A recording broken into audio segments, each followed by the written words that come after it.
Libertad, libertad, libertad, libertad, libertad, libertad, libertad. The hour of freedom has arrived. La hora de libertad ha llegado. It's important that we recognize what is happening in Cuba right now at this very moment. A spontaneous uprising that has never happened in the last 60 years has happened in more than a dozen cities across Cuba. What the government has done is what the government unfortunately has always done for the last 60 years under the Castro regime. They've shut down the internet, they've shut down electricity, and they've gone out to the street to beat and to harm those who are protesting peacefully for freedom and liberty in their country.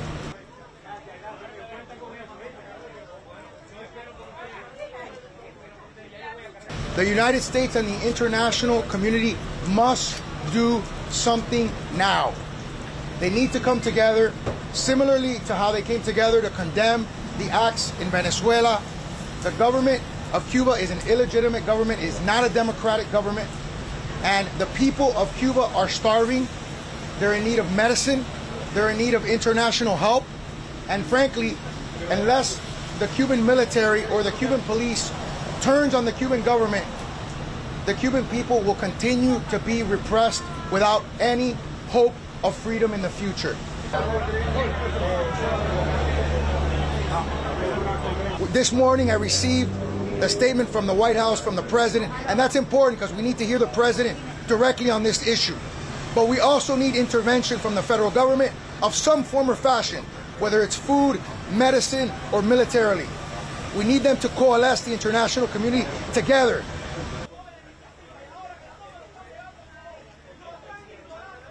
We want to shine a light on what's happening in Cuba right now. People are dying, people are getting beaten, and people are suffering, and they're starving.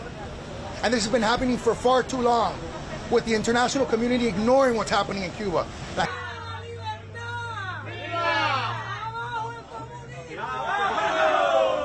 Cuba is a country that's terrorist. It's a country that's a state sponsor of terrorism. It's a country that's a narco-trafficking of drugs.